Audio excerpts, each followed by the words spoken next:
하나님 우리 아버지와 주 예수 그리스도로부터 오는 은혜와 평강이 여러분과 함께 하시길 소망합니다. 오늘 본문이 기록된 신명기 16장에는 세 가지 이스라엘 백성들이 반드시 지켜야 할 절기가 나옵니다. 첫 번째 절기가 유월절, 두 번째 칠칠절, 세 번째 초막절로 이어지게 됩니다.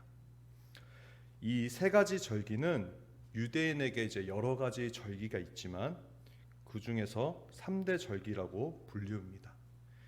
이 3대 절기는 유대인 남자라면 반드시 성전에 찾아가서 거기까지 순례하면서 이 절기를 지켰습니다. 이 절기는 이스라엘 백성에게 3번, 그러니까 봄과 초여름, 가을 이렇게 지키는 절기였고, 이런 절기들을 통해서 하나님을 더 깊게 생각하고 또 받은 은혜에 감사할 수 있고, 그러면서 1년 전체를 절기를 통해서 주신 은혜를 가슴에 새기면서 삶을 지낼 수 있는 것이었습니다. 우리의 신앙이 식으려고 하면은 다가오는 절기를 지키고, 또 우리의 신앙이 무너지려고 하면은 또 돌아오는 절기를 지키면서 이스라엘 신앙을 다잡을 수 있는 그런 은혜의 기회가 절기였습니다. 현재 우리에게도 절기가 있습니다. 그리고 루터교회는 매주 절기력에 따른 예배를 드리고 있는 교회입니다. 이번 주는 성령 강림일 후 22번째 주를 우리는 함께 보내고 있습니다. 이제 매주 절기와 마찬가지로 우리에게 좀 더 특별하게 다가오는 부활절과 또 추수감사절, 또 성탄절을 보내면서 우리의 늘 감사한 인생에 더욱 주님을 묵상하는 이런 날을 우리가 더 뜻깊게 보내는 것과 비슷하다고 볼 수 있습니다. 그래서 이 절기도 우리는 하나님을 섬기는 데 있어서 상당히 중요한 의식이라고 할 수 있습니다. 하나님 앞에서 우리의 믿음을 건강하게 세워가고 또 하나님께서 주신 그 은혜들을 다시 한번 되새길 수 있다는 것은 우리의 신앙생활에 매우 유익하기 때문입니다. 오늘 우리가 함께 묵상하고자 하는 절기는 신명기서 16장 1에서 8절에서 나오는 유월절입니다. 이 유월절은 아비월이라고 말합니다. 이것은 이스라엘 백성에게는 정월, 그러니까 한 해의 첫 번째 달을 이야기합니다. 이 아비월에 하나님이 이스라엘 백성들을 애굽에서 인도해낸 그날 밤을 기억하는 날이 곧 유월절이라고 할 수 있습니다. 오늘의 본문 1절을 우리가 함께 다시 읽어보겠습니다. 아비월을 지켜 내 하나님 여호와께 유월절을 행하라. 이는 아비월에 내 하나님 여호와께서 밤에 너를 애굽에서 인도하여 내셨음이라. 아멘. 하나님께서 이스라엘 백성들을 애굽에서 인도하시기 전에 그들은 어떤 삶을 살고 있었습니까? 애굽에서 수십 년 이상 끔찍한 노예 상태로 살아가고 있었습니다. 애굽의 바로 왕은 이스라엘 백성들을 너무나도 학대하고 착취했습니다. 그들은 이스라엘의 씨를 말리려고 했습니다. 그래서 이 정책이 얼마 동안 지속됐는지는 모르겠지만 남자아이가 태어나면 모두 나일강에 빠뜨려 죽였고요. 그리고 이스라엘 백성들을 강제 노동에 투입했습니다. 그래서 그 더운 날에 진흙으로 벽돌을 뜨거운 불에 구우면서 비돔성이라든지 람세스와 같은 여러 성들을 애굽은 건축했습니다. 이것이 모세가 태어나서 지도자로 부르심 받을 때까지 계속되었으니까 아마 최소한 80년 이상은 이스라엘 백성들이 강제 노동에 시달렸던 것 같습니다. 이스라엘 백성들이 자력으로 이 노예 상태를 벗어날 가능성은 전혀 없었습니다. 따라서 애굽 왕 바로가 노린 것은 이제 강제 노동을 하다가 지쳐서 다 죽던가, 아니면 남자애들의 씨가 말라서 이스라엘 백성들이 없던가, 어찌되었든 이스라엘 백성이라는 그 존재를 이 세상에서 지우겠다는 의도는 확실했습니다. 하지만 이스라엘 백성들은 하나님의 살아계심과 그 능력을 모세를 통해서 너무나도 생생하게 본 민족입니다. 하나님께서는 그냥 이스라엘 백성들을 몰래 애굽에서 탈출시키는 것이 아니라 우리가 잘 알고 있는 10가지 재앙, 10가지 기적으로 애굽을 굴복시켜서 당당하게 자신이 택한 그 백성들을 구해내셨습니다. 그런데 그 마지막 재앙이 애굽의 모든 장자를 죽이는 것이었습니다. 이 장자를 죽이는 재앙은 너무나 철두철미해서 애굽의 왕에서부터 노예에 이르기까지, 심지어 모든 죄수들의 장자들이 다 하룻밤 사이에 죽었습니다.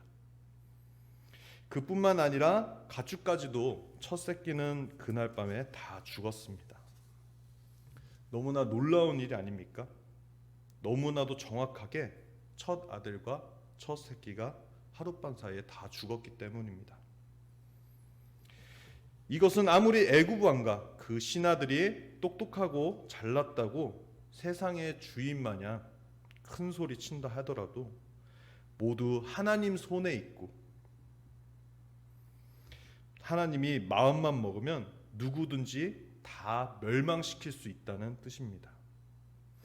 그들은 비로소 하나님 앞에서 완전히 무장해제가 된 것입니다. 이스라엘 백성들이 애굽으로부터 구원받았던 바로 그날이 유월절이었습니다. 하나님께서는 모든 이스라엘 백성에게 유월절에 양을 잡게 하셔서 양의 피를 문설주와 기둥에 바르라고 말씀하셨습니다. 그리고 이스라엘 백성들은 한 사람도 죽지 않고 모두 구원을 받아서 당당하게 걸어서 애굽을 나왔습니다. 유월절 밤에 이스라엘 백성들은 음식을 먹었는데 두 가지를 주의했습니다. 하나는 누룩 없는 딱딱한 떡을 먹었고요. 다른 하나는 허리에 띠를 메고 서서 급하게 음식을 먹었습니다.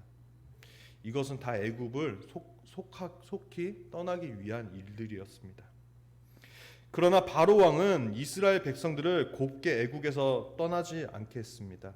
그래서 애굽을 떠나는 이스라엘 백성들을 뒤에서 추격을 해서 홍해 바다에 이제 쓸어 넣으려고 했지만 하나님께서는 홍해를 갈라서 이스라엘 백성들을 구원하셨고 추격하던 애국 군인들은 모두 바다에 빠뜨려 죽였습니다. 이스라엘 백성들이 우리가 어떻게 이 날을 잊을 수가 있겠습니까? 그래서 이스라엘의 정신인 바로 출애굽에 담겨 있다는 말입니다. 이스라엘 백성들, 그러니까 우리들은 아무리 무력하고 어려운 고난 가운데 있을지라도 출애굽의 정신, 출애굽의 은혜를 기억하고 돌아가기만 한다면 하나님의 능력을 체험할 수가 있습니다. 하나님께서는 이스라엘 백성들과 우리들 삶에 복되게 하시기 위해 이 유월절, 이 출애굽을 기억하라고 하셨기 때문입니다. 이어서 오늘 본문 2에서 4절을 함께 읽겠습니다.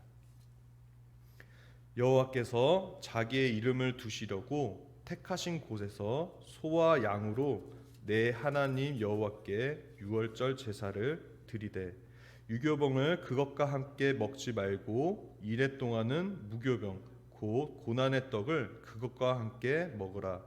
이는 내 애굽 땅에서 급히 나왔음이니 이같이 행하여 내 평생에 항상 내가 애굽 땅에서 나온 날을 기억할 것이니라.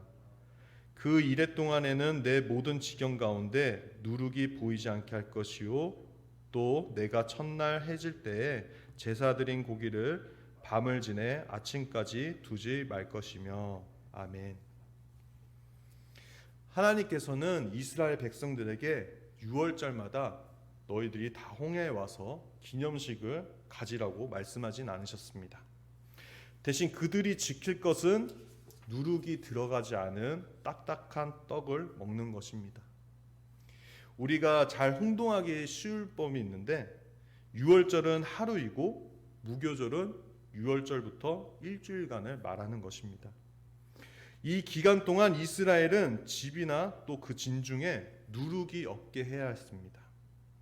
그 이유는 하나님 앞에서 우리의 가난한 마음을 가지기 위해서였습니다.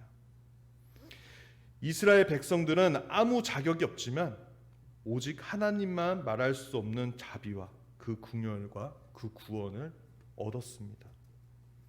그것도 그냥 구원이 받은 것이 아니라 영원한 멸망에서 영원한 구원을 받았습니다.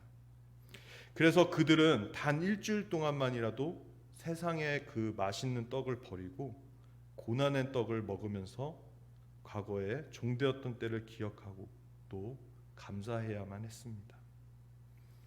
누룩으로 부풀러 올라서 뽀송뽀송하고 따끈한 그 부드러운 빵 대신에 누룩 없이 딱딱하고 맛없는 그 고난의 떡을 먹으면서 이스라엘 백성이나 우리는 무엇을 느끼겠습니까?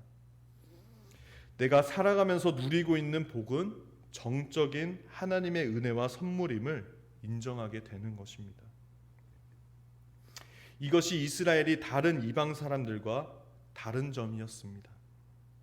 다른 이방 사람들은, 세상 사람들은 타인과 비교하면서 내가 그들보다 더 나은 삶을 살고 있어, 또는 나는 그들만큼 못 살아라고 생각할 수 있지만 이스라엘 백성들은 애굽의 종되었던 때와, 그러니까 죄의 종되었던 때와 지금 하나님과 함께하는 은총의 삶을 비교한다는 점입니다. 자신이 장남이 애굽의 왕 때문에 모두 강에 빠뜨려 죽임을 당할 때와 지금을 비교하고, 뜨거운 땡볕 아래서 벽돌을 구우면서 성을 쌓던 때와 지금을 비교하는 것입니다. 애굽에서 나올 때 빈손으로 나왔지만 지금의 삶을 보면 하나님께서 얼마나 나에게 많은 은혜를 주셨다는 것을 우리는 알게 되는 것 아닙니까? 그런데 하나님께서는 이 유월절이 어떤 시기와 일치하게 하셨는지, 그 봄의 추수를 시작할 때와 이 유월절의 시기를 일치하게 만드셨습니다. 즉 유월절은 보리나 밀을 추수하기 시작할 때와 일치하게 했다는 말입니다. 즉 유월절은 보리나 밀을 추수하기 시작하는 시기입니다. 이것을 보면 이스라엘 복은 모두 유월절에서 시작한다는 것을 우리는 알 수가 있습니다. 그러면 이 유월절이 오늘날 우리와 무슨 상관이 있을까요? 왜 하나님은 이 복된 날에, 이 유월절, 이 복된 날이 되게 만드셨을까요?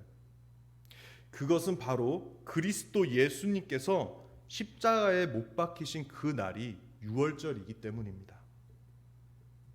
예수님께서는 유월절 양 잡는 날에 붙들려 죽임을 당하셨습니다. 이스라엘 사람들은 유월절에 양을 죽여서 먹을 때 두 가지를 조심해야 했습니다.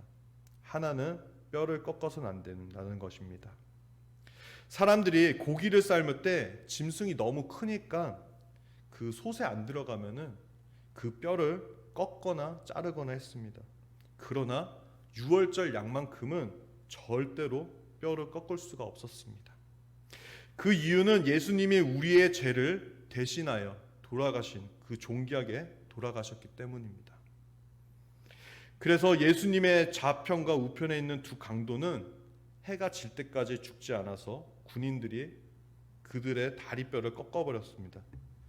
그러나 예수님은 이미 숨을 거두셨기 때문에 뼈를 꺾지 않고 창의 옆구리를 찔렸습니다. 또 유월절에 양을 죽여 먹을 때 또 조심해야 할 다른 한 가지는 다음 날까지 그 양고기를 남겨두어서는 안 된다는 것입니다. 그 이유는 이틀날까지 두면 고기가 상할 수가 있는데 우리 예수님은 부활이시기 때문에 썩을 수가 없었기 때문입니다. 예수님의 살은 부활의 예수님이시기에 부패가 할 수 없다는 말입니다. 오늘의 말씀을 맺으려고 합니다. 오늘날 우리의 모든 복의 시작은 예수님의 십자가입니다. 우리들이 예수님의 십자가를 바라볼 때 주님의 능력과 은혜가 우리의 삶에 시작되는 것입니다. 우리가 높아지려고 그리고 세상의 왕관을 바라보려고 할 때 우리는 부패하고 더러워지고 추잡해질 수밖에 없는 그런 인생입니다. 그러나 예수님처럼 자신의 십자가를 짊어지고 우리의 높음과 우리의 유명을 십자가에 못 박을 때, 그리고 주님과 함께 죽으려고 할 때 우리에게 하나님의 그 은총이 내려오는 것입니다. 오늘날 우리의 유월절은 언제나 은혜 받는 복된 날입니다. 그리고 그 은혜가 십자가 앞에 모인 저와 여러분에게 지금 이 순간 시작되고 있습니다. 우리의 이 복된 날을 사랑하는 이들과 또 함께하는 이들에게 전달하는 우리의 믿음, 또 그들의 삶 가운데 함께하는 은총이 있기를 그리스도 예수님의 이름으로 간절히 기도드립니다. 모든 지각에 뛰어나신 하나님의 평강이 그리스도 예수님 안에서 저와 여러분의 생각을 지켜주시길 소망합니다. 아멘.